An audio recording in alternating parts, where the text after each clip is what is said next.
What's up guys, welcome back to another Yu-Gi-Oh video. This is going to be a PSA submission video and I've actually got about 300 cards to go through, so it's definitely going to be a bit of a longer video, but if you got the time then settle down, get comfy and we'll get right into it. Now if you've been watching my channel for a while, you'll know that I normally send to BGS over PSA for most of my submissions, but BGS recently raised their prices a lot and so that's kind of impacted my decision.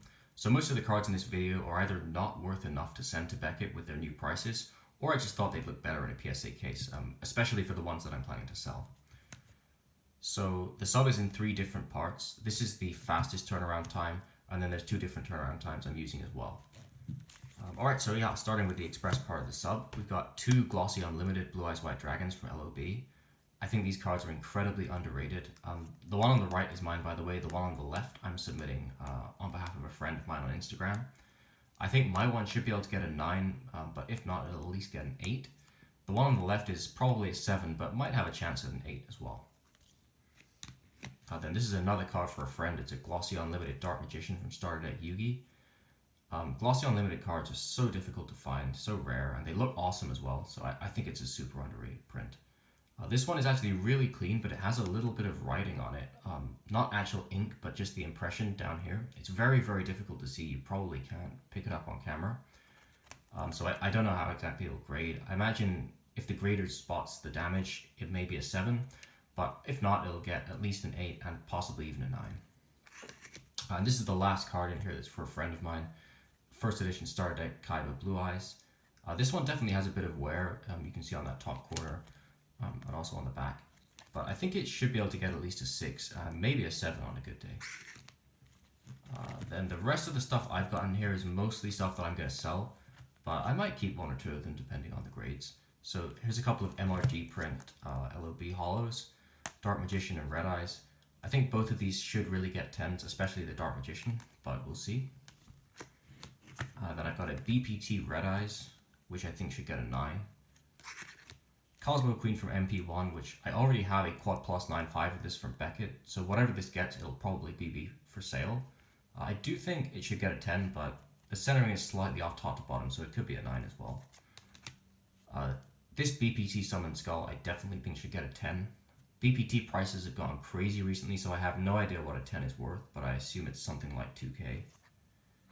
And yeah, the final card I'm sending express is this DMG Dark Paladin. I do actually prefer the MFC version to how this looks with the secret foiling, but it's still a pretty cool looking promo, and I'd say it's a little bit underrated in my opinion. Alright, and moving on to the standard submission, I think I got about 50 cards in this part of the sub. Again, I've got a few cards for friends at the front, and then my cards are afterwards. So first up are a couple of Pot of Grease from LOB. These are for a friend of mine. I think the wavy copy on the right could probably get a 10. I think the glossy one maybe a little bit too OC. So that one probably gets a 9. Then I'm subbing a trio of SDK Unlimited Blue Eyes for a friend of mine. The prices on these days are absolutely insane. I mean, these are just regular Unlimited. They're not wavy, glossy, anything like that. But even a regular Unlimited SDK is a 9. I think it's going for like close to 1k these days, at least 600-700, which blows my mind. I have no idea how that price is going to sustain.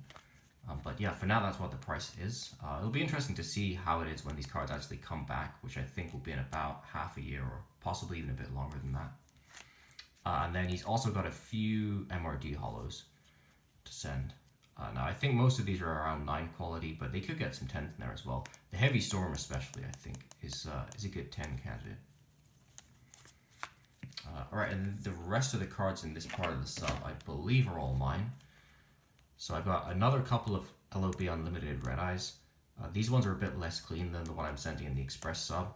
I do think they could still get 9s, but they could probably also get 8s or 7s depending on the grader, because they've got some slight issues on the back. So we'll just have to see on those. Then here's a wavy first edition Cursed Dragon. This is actually for a friend of mine as well.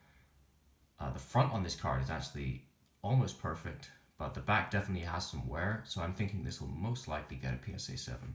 Alright, and the rest of this part of the sub is mostly LOB to AST first edition hollows. Well, I've only got 1 LOB hollow, that's a Dark Hole, which is pretty clean actually, but it's a bit off center, so I think it may get an 8. And then from MRD, I'm sending a few holos. These two are big hitters, but they're not that clean, so they'll probably get either 7s or 8s depending on the grader. And then after this, I think every card in this part of the sub should at least have a shot at a 9, and a few of the supers I think should get 10s. So yeah, I've got a lot of classic holos in here. For the most part, these are cards which weren't quite clean enough to get a BGS 9.5, so I didn't send them to Beckett before, and now that the prices have gone up, it makes more sense to send to PSA to get a 9 than to pay more to get the same grade from Beckett. This Grave Robber I think should definitely hit a 10. And I would spend more time on each card, but I'm mindful that we still have almost 250 cards to get through.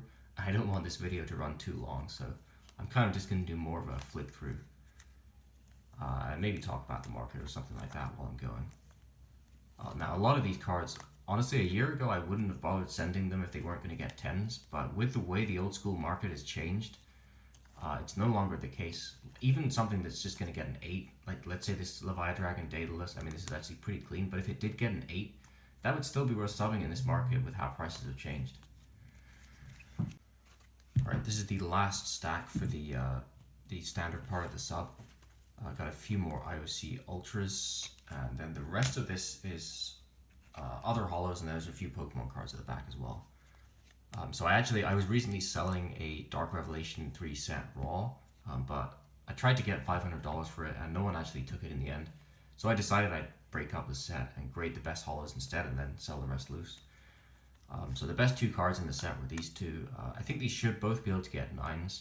They're actually pack fresh, but European print Dark Revelation 3, like most European print cards, the back edges and corners just have issues even when the card is fresh out the pack. So from a generous grader, maybe they could get a 10, but I just expect 9s on both of them. Then I've got one ultimate rare in this part of the sub. This is a Miracle Fusion I picked up recently. I do think this should get a 10, but I'll be okay with a 9 as well. I think I got a few jump promos in this part of the sub as well.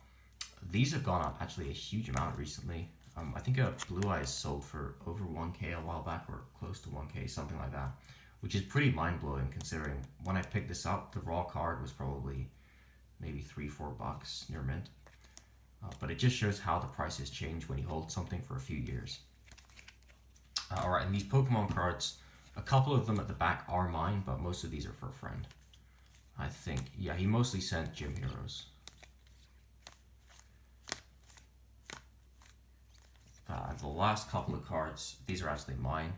This Magneton I pulled myself from actually I pulled both of them myself. The Magneton I got from an unlimited pack, which I think I paid around $2 to $3 for. This is a long time ago, like 10-12 years ago. And the Shadowless Raichu is the same. This is very clean, but unfortunately the centering is way off both ways on both sides.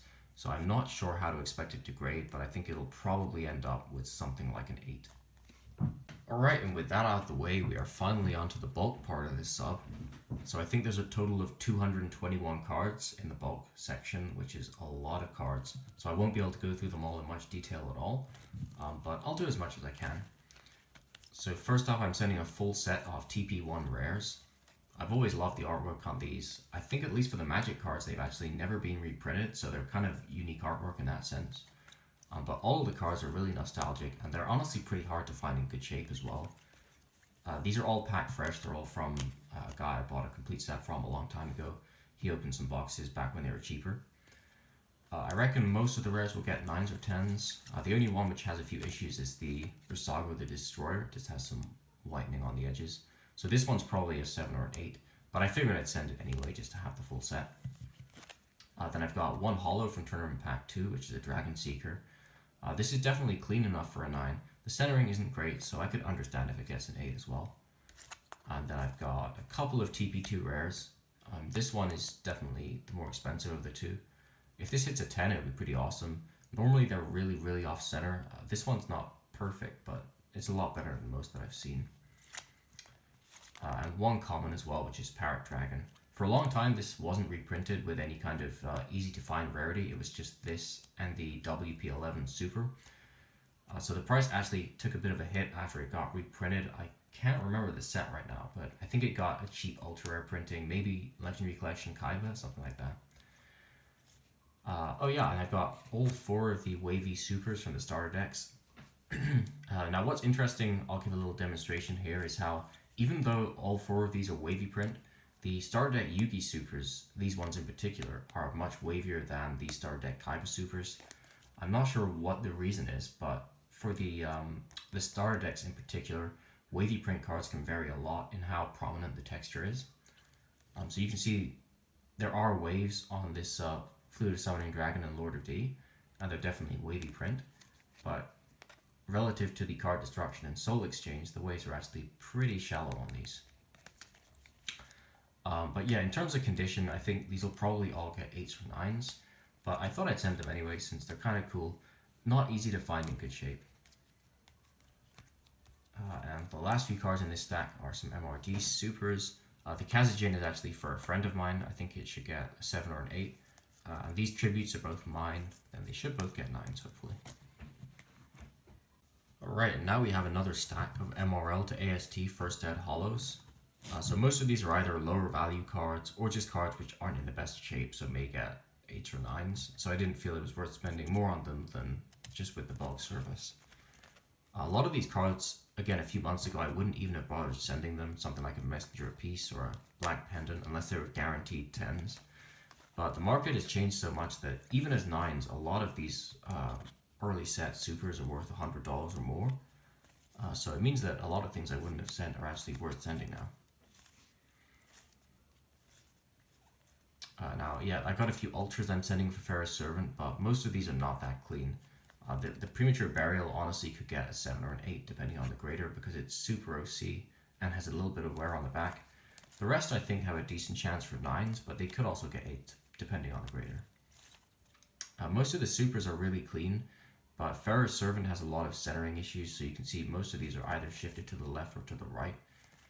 I think I should hit 1 or 2 10s, but most of the bigger cards like this Mirror Wall will probably get 9s, just because of how off-center they are.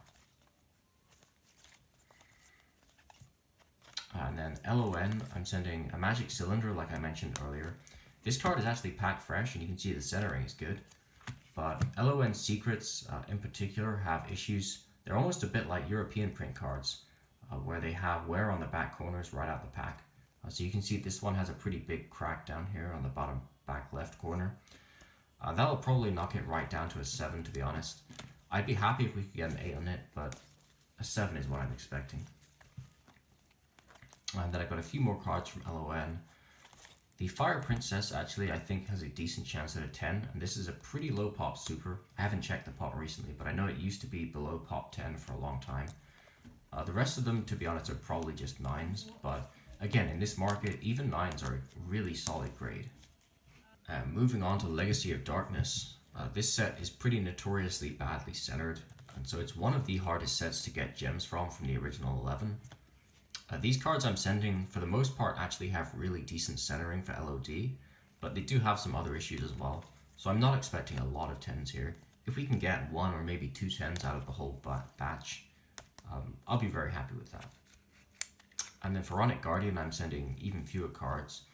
Most of these won't get gems, to be honest. The cleanest card is probably this Great Dizard, and this actually has decent centering on the front as well, but the back is badly off center left or right. So I don't think it will get a 10 with that centering, and to be honest, it may even get an 8 just because of the back centering, depending on the grader. For Magician's Force, I'm sending most of my cards to Beckett, or rather I already have sent most of them to Beckett, but there were a few which I either thought wouldn't get 9/5s, or just weren't expensive enough to send, like these 2 trap cards. So these are going to PSA. If we could get a 10 on both of these, that would be awesome, but these do have a few little print dots and things on the back, so I'd probably expect 9s on both of them. Dark Crisis is another set which, to be honest, I do quite like it, but at the same time, I've never really gone out of my way to find cards from that set, so I've only got a couple of those to send. I think both of these will probably get 9s. Then Invasion of Chaos, very popular set. To be honest, I don't like it that much relative to how expensive a lot of the cards and the box especially is, but there's no denying it's an iconic set, and it does have some pretty awesome artwork as well. If anything, the thing I'd say with Invasion of Chaos is that actually the commons and rares are kind of better than most of the supers and ultras. I think they made a lot of strange rarity decisions, like for example making Big Burn into a super, which is just the most irrelevant card imaginable, but then leaving something like Chaos Sorcerer as a common. So yeah, most of these are probably 9s because of the centering, but if the centering is allowed to pass, then I think they're pretty much clean enough to get 10s. Oh yeah, and I've got my Invader of Darkness at the back as well.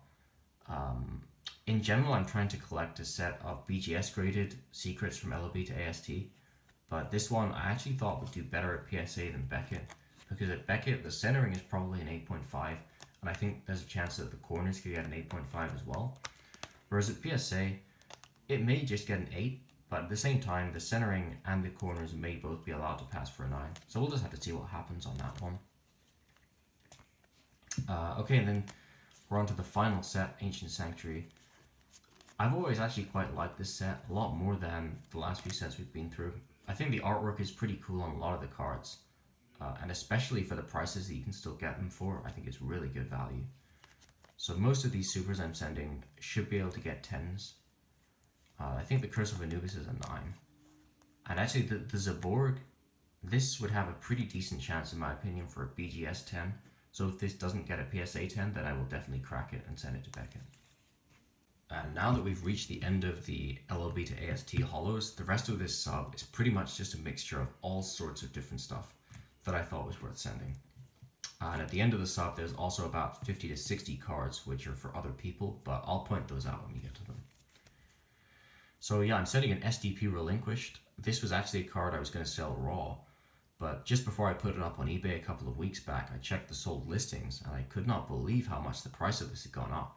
I think I paid about $1 for this as a near mint card a couple of years back, and now even raw copies are going for 20, 30, 40 bucks, and a PSA 10 went for almost 700, so that's just insane to me. This probably won't get a 10, but it is a pretty nice card. I think it can definitely get a 9. With how the prices have changed, I thought that was worth sending. Then I've got a few European DR3 cards again. Just to demonstrate the difference between a European and a North American DR3 card. Here's a North American Thestalos, and you can see the foil doesn't have that much pop to it, and it doesn't bleed at all either. Whereas this Sacred Phoenix is is European print, and you should be able to see that the foil bleeds right through the entire card, which gives it definitely at least a unique effect. I mean, some people don't actually like that kind of foil bleed, but at least it's something that sets it aside, whereas the North American print of the set looks pretty dull, and to be honest, I just don't really understand why you'd ever want to buy it. Because yes, there is some rarity to this set, but the set didn't really bring anything at all that the original GX sets didn't. So every card is the same rarity as in the original set, and there's no ultimates, so it's kind of just a lose-lose situation in terms of what they brought to the table with DR3. And next up we have a few ultimate rares from GX. Most of these are Euro print, The Lost Millennium, which is one of my favorite printings of ultimate rares, if not my favorite printing in the whole TCG. Just to give a demonstration of kind of the difference between European and North American prints, you can see this Grave Oja is a Euro print, this Hyracosphinx is a North American print, whereas the NA print has almost no texture to the foil at all. The Euro Grave Oja just has an insane amount of foiling. And it also has a really nice high gloss surface. So whereas for most sets, I wouldn't say there's that much of a premium, or at least that much of a reason for a premium for Euro over NA. For the Lost Millennium in particular, I really do think that the cards should be worth more, especially for a few of them, which are really tough to find, like Elemental Mistress Doriato, for example. So yeah, I'm sending a few ultis from TLM, and then also an Ultimate Inset level 5 from FET, and a Rampaging Rhinos from Cyberdark Impact. FET is a very tough set to grade, so I'm not sure if this exists as a PSA 10 yet. This one has decent centering, and I don't think there's really anything wrong with it, so that could be a pretty cool card if it comes back as a gem. And this next stack is all kind of just a mixture of different promos and random cards that I'm sending. So first up is a Duelist Pack Kaiba First Edition Blue Eyes. Now, I had no idea how much the price of this has gone up, but a friend of mine told me he recently sold one for over 500 bucks, which is crazy to me. It is a really nice looking print of Blue Eyes, and I think it's also the only super rare printing of this card with the OG artwork. But even so, I'm not sure if I can really justify hanging on to it at that price, so I will probably sell this when it comes back from grading. The rest of these are all different promos, jump promos. This is from the Ultimate Edition 2, which came with Dark Revelation Volume 3. Deck promos, Master Collection, all sorts, like I said. None of these are really cards that I plan to keep, but I figured in the current market, these are all worth grading rather than selling raw, especially since they're pretty clean. I think pretty much everything is at least a 9, and a lot of them have decent chances for 10s as well. And yeah, the final card is a first edition Cyber End Dragon Ultra. The Ultras from the GX sets used to be worth next to nothing, but nowadays they're actually pretty expensive. I think even as a raw card, this is about 50 bucks nowadays. And as a PSA 10, it's even as much as 500. So this one is kind of off center, but it could sneak a 10 depending on the grader. Even as a 9, I'll be happy with it. And next up, we have a few more kind of OG era cards. We've got a few LOB Unlimited cards. These are all original prints, but they're not wavy or glossy or anything fancy like that. Just standard 2002, 2003 Unlimited. Then there's a couple of Dark Beginning 1 cards, which I actually pulled myself. These are the Euro prints, which you can kind of tell by the fact that they're much darker.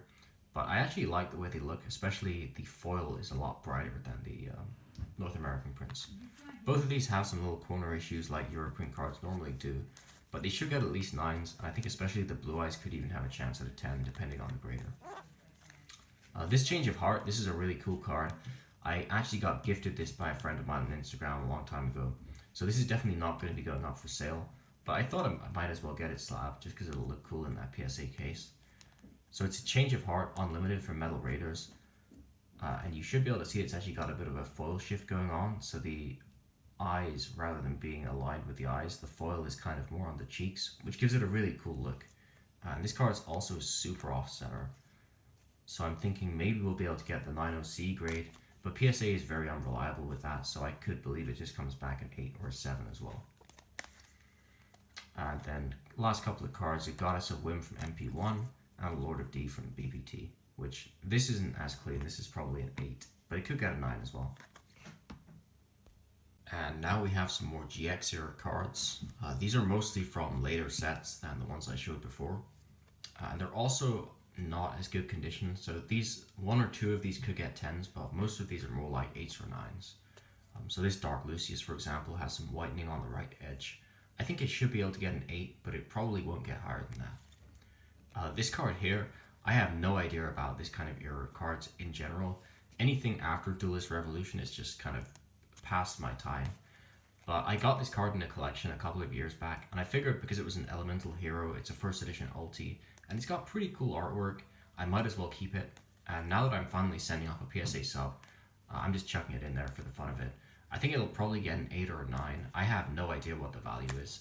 And especially by the time it comes back, I can imagine the value in a year's time will be quite different to what it is now. But yeah, I thought I'd throw it in there for a bit of fun, so we'll see what happens with that. Then most of these other ultis are kind of fairly low end. Again, with higher end ultis, I would generally send them to Beckett rather than PSA. But these are in decent enough shape to sub, and some of them could get 10s. I've got 2 Storm Shooters here. Now this is actually a pretty interesting thing. So if any of you collect Cyberdark Impact, then you'll probably know that the North American print of this set has foil shifts on pretty much all of the cards, just going down a little bit. But you can see here, this one on the left is the standard foil shift, where it just goes down a tiny bit, and the foil doesn't quite align with the stars and attribute. But then this Storm Shooter here has actually got a proper shift on top of that. So whereas this one is only a very minor shift below the stars, this one's actually pretty significantly shifted. I don't know how well you can see on camera. And the foil also goes down to the text box. So this is more of what I might classify as a genuine foil shift, even though it's still not at all a significant shift. And then yeah, I've got a few EOJ ultis at the back as well. These are cards I picked up recently.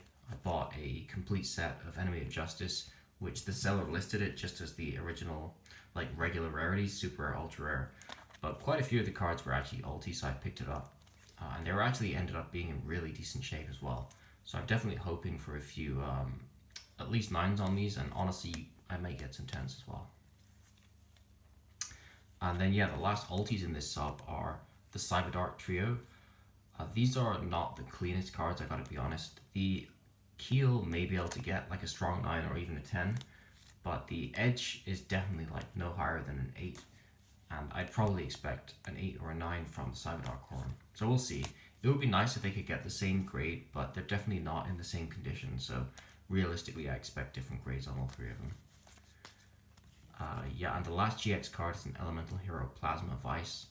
Pretty cool secret rare. It's kind of unfortunate that it got reprinted in the tins in the exact same rarity, like around the same time. So I do think that definitely hurts the value of this card because you can get pretty much the same looking card for a lot less. But Gladiator's Assault is still a really cool set, and there are people who try and collect all the secrets. So I thought this one was definitely worth sending off. Aside from centering, it can definitely get a 10. Alright, now we are finally on to the last stack of cards belonging to me. So this is still not quite the end of the sub, but everything after this belongs to friends of mine rather than me personally. So yeah, these are all video game promos. These are the old prismatic style. And I have to say, I do think these are pretty underrated. I mean, they all have big print runs, even the original 3DDS promos. But at the same time, they're all classic cards, really iconic, really nostalgic. And it's pretty unique how they have the OCG cardstock and the OCG prismatic foiling, whereas pretty much everything else from the original era of Yu-Gi-Oh!, at least the stuff that was released in America, has that North American style to it. So most of these that I'm sending, I do expect 10s from, definitely at least 9s. The only exception is this Red Eyes, which I thought I might as well send because I'm sending the Dark Magician and Blue Eyes from the same series, the Power of Chaos video games. This one, I don't know how well you can see it, but it has a little bit of a ding, like a little line up here. So I reckon I'll probably knock it straight down to a 7. But you never know, sometimes graders miss things and things can happen. If it gets a 7, I'm still okay with it, and if it gets an 8, that would be awesome. So yeah, Dark Sage is the last one I'm sending. I thought about sending my Winged Dragon of Ra as well, but it's not that clean. It will probably just get a 7 or an 8, so I figured I'd rather just keep that one in my binder. But this Dark Sage should be able to get at least a 9, if not a 10. That'll be a pretty awesome 10 if it hits that gem. Alright, and this next stack is all for a buddy of mine in Germany, which you can probably tell right away from the German SDK Blue Eyes. This thing is absolutely beat up. It's got massive indents and creases and everything. I think he's just hoping for a PSA 1 on it, which he's got a pretty decent chance of, I'd say. This one is unlimited and in much better shape. I reckon this will get a 7 or an 8. This Cursor Dragon is very clean. I think that should get a 10. This Dark Magician first edition SDY has a bit of wear up here, so I'm assuming it'll get something like a 5, maybe a 6 on a good day. This is something you don't see every day. This is a Asian English first edition super rare Cyber Twin Dragon. I have no idea what the value on this is, but I think it's pretty clean, so it might be able to get a gem or at least a 9. So yeah, pretty cool to see Asian English cards. I don't own many myself, but I do think they have a pretty unique look to them and definitely kind of their own flavor again compared to North American cards. This first edition SDK Blue Eyes is absolutely beat to hell. You can see this really nasty kind of crease. I don't even know what to call it. It's almost like that bit of the card is about to fall off, but it's just about hanging on. So this will definitely be a PSA 1. But there is kind of a following for PSA 1, so I can see why my buddy would want to sell it. Then he's got an Ulti Submarine Roid. This is pretty cool because it displays the oversaturation error you get on a lot of Power of the Duelist North American prints. So it's kind of like the opposite of faded cards, which you can see here. This Relinquished is faded, so it's got less magenta than it's supposed to have, which mostly shows in the level star. Whereas this Submarine Roid is actually printed with more magenta than it's supposed to have. So you can see the whole color, the whole card has a really deep red color to it. And you can actually get them with even more extreme errors than this. As far as I know, it only exists in Power of the Duelist. I've never seen oversaturated cards from other sets. This here is the sample summon skull, so you can see it's got that sample text across the back. A lot of confusion over the years about this card, people thinking it's a glossy print, etc. For those that don't know, this is actually an OCG print card, which you can tell a couple of different ways. First of all, it's got the glossy cardstock front and back, but more importantly, the Eye of Anubis is actually smaller and more rounded than a TCG Eye of Anubis. I don't know how clearly it shows up on the video, but in person it's actually pretty noticeable. This one has some indents and things, so I'm thinking probably a 6, but we'll see. This is, I believe, a wavy unlimited dark hole. Yeah, you can see the waves there, which is pretty awesome. Probably just a 9, but it could sneak a 10 depending on how generous the grader is. This is just an ultra unlimited wild edge.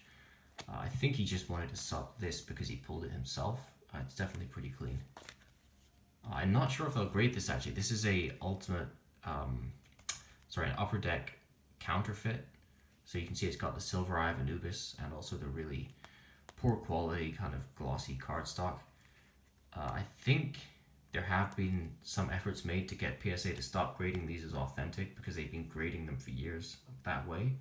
So it'll be interesting to see when this comes back if they do actually grade it as an authentic card or if they just send it back saying it's a counterfeit. This is a German unlimited Shining Flare Wingman ulti. It's kind of weird with foreign languages. Some of them are actually worth a decent amount compared to the English card, like for example Cyber Dragon is not actually worth that much less as a German or an Italian ulti compared to the English. But other sets like Elemental Energy, the foreign cards are almost worthless compared to what the English ones go for. So I wouldn't be surprised to see these go up quite a lot in price as time goes by, because you're effectively getting the same card. Yes, it's a different language, but the rarity is about the same. The aesthetics are all the same, and so I do think that eventually the price will catch up a little bit more than it is at the moment. And the last few cards here, these are all pretty awesome. So they're faded errors, but they all also have some spots where the fading hasn't happened because the printer actually had some magenta to put in one part of the card, but for whatever reason it didn't extend to the rest. So this Maneater bug has a load of magenta down here in the bottom right. The Flame Swordsman, pretty obvious. The whole top left is like a giant splash of magenta, and then the rest is very faded. And the Solemn Judgment, again, mostly faded, but a very noticeable extra part of magenta here. So I don't know exactly how it works with the printers, why sometimes it happens like this, why sometimes the whole card's faded and then other times it's not faded at all. But it's definitely a very cool topic. These are all 1.5 prints, by the way. They're not wavy, but still really cool cards.